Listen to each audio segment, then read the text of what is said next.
The following compilation features unsettling and spine-chilling tales sourced from Reddit's horror communities.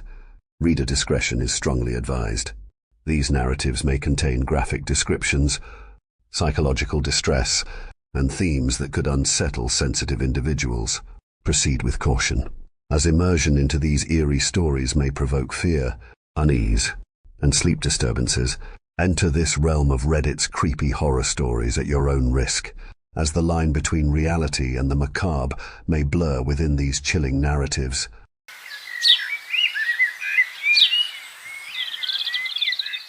About 7.5 years ago, my sister Sarah told me she wanted to adopt a dog. I didn't think much of it. I thought it would be good for her, something to lift her spirits after a rough breakup with her fiancé. And plus, she used to have this rescued dog, Vince, and loved every moment of his company. So it wasn't surprising when she mentioned she wanted to adopt another one. She said she wanted to check out the local animal shelter to find the one. Naturally, I agreed to tag along, not realizing at the time how strange things would become. You see, my car AC condenser broke a couple of weeks back, and I hadn't had the chance to get it fixed. So, we drove to the shelter with my raggedy-ass car, windows down, elbows out. The sun was high up, and after several days of rain, humidity was at its peak. Pits were sweating like crazy. If I had balls, they'd be sticking to my thighs. I was just complaining the whole way through on an hour-and-a-half drive. Finally, we got to the shelter. The place was a bit run down, with faded signage and peeling paint, but it was the closest one we got. Sarah's been excited, talking about different breeds, and how she wanted to adopt a dog that needed a second chance, a dog that might not be chosen by most people. Inside, the shelter was filled with incessant barking and whining, paired with the sweet, sweet aroma of the outside dog smell. The air was heavy with the scent of wet fur, disinfectant, and something musty that seemed to seep into the walls. A tired-looking volunteer greeted us with a humdrum hello. Sarah enthusiastically jumped in front of me and introduced her name politely, with excitement written across her face.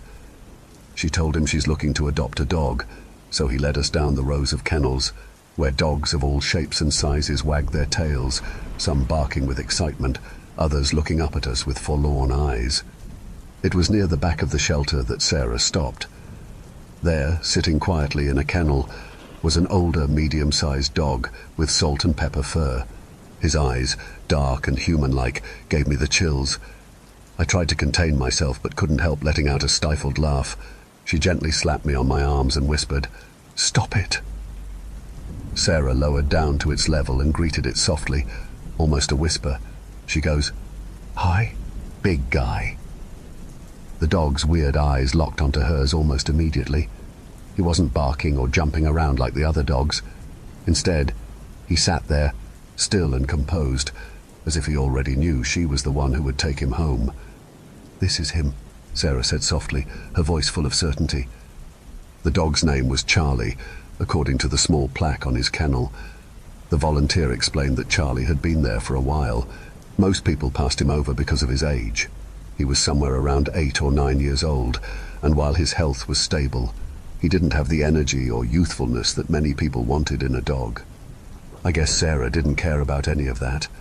She fell in love with him instantly, and there was no doubt in her mind that Charlie was coming home with her.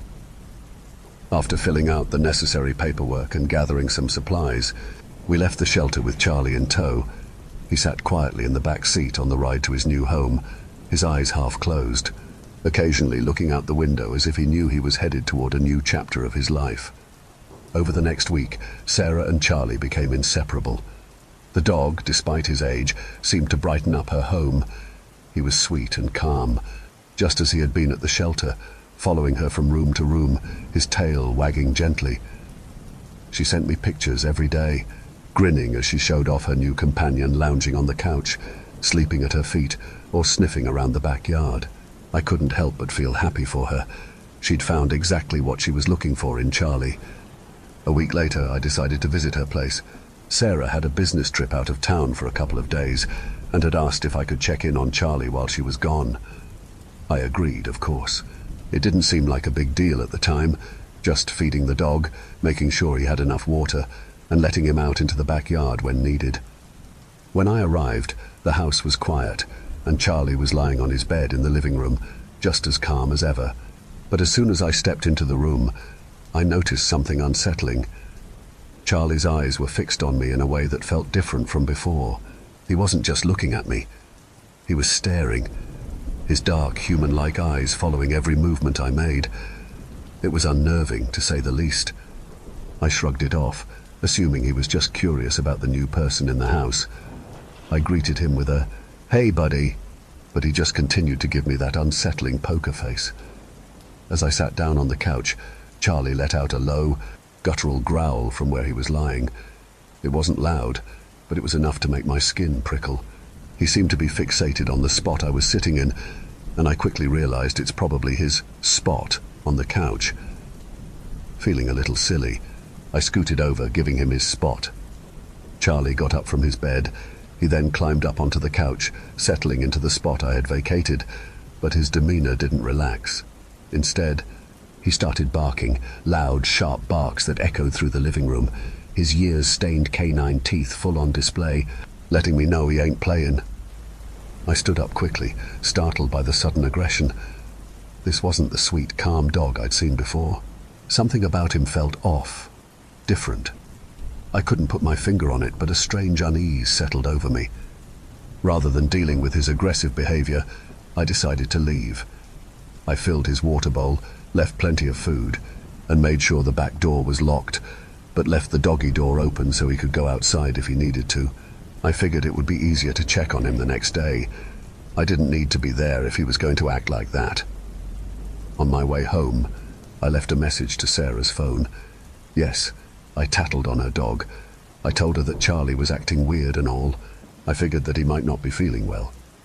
The next day, I returned to my sister's house, hoping everything would be back to normal. But when I opened the door, I was greeted by chaos. The house was a mess, a pigsty. The floors were covered in trash, and the unmistakable smell of dog feces hit me like a wave. It was everywhere, in every corner, as if Charlie had completely lost control. And then there was the pantry, which I checked and made sure it was closed when I left the day before. The door was wide open, and the shelves looked ransacked. Sarah had a box of MREs, meals ready to eat, that she kept for emergencies, and they were scattered across the floor, torn open and half-eaten. But the dog food, which sat in a bag right next to the pantry, had been left untouched. What struck me as even more bizarre was that the pantry has a doorknob. I can't imagine how Charlie's dog paw turning the knob. I stood there trying to make sense of what I was seeing. Now, before you ask, yes, I checked everywhere to see if there were any signs of breaking and entering. Everything was locked, and the only way in and out was the doggy door. Unless the thief was a small child, it's possible. Charlie, meanwhile, sat in the middle of the room, his eyes once again locked onto mine. That same eerie stare. He didn't bark this time, didn't growl. He just watched me as I cleaned up the mess. His gaze, never wavering, still gives me the heebie-jeebies thinking about it. After cleaning up the house, I filled Charlie's bowl with food and water again, left the doggy door open, and got out of there as quickly as I could. I blocked the pantry door with one of Sarah's dining chairs to make sure it would stay closed. The entire situation was starting to make my skin crawl. I could still picture Charlie's weird fucking stare, his human-like eyes. On the drive home, I called Sarah again, telling her what had happened. I expected her to be concerned, but instead she just laughed. "You're being ridiculous," she said. "He's an old dog. He probably just got confused." Confused or not, something about Charlie wasn't sitting right with me. But my sister seemed unconcerned, and she told me she'd be back the next day. So I let it go. Maybe she was right. Maybe I was overreacting. The next afternoon, my sister returned from her trip, and I went over to check on her and Charlie. To my surprise, the house was spotless. Everything was back in order, and there was no sign of the destruction I had witnessed the day before. And Charlie? Well, he was back to being his sweet, calm self, sitting next to my sister with his tail wagging gently, as if nothing had ever happened. As we sat in her living room, I brought up the strange behavior I had noticed. I told her about the growling, the barking, the pantry being ransacked, the untouched dog food. I even told her about the doorknob being round and smooth. "It's impossible for a dog to turn it," I said.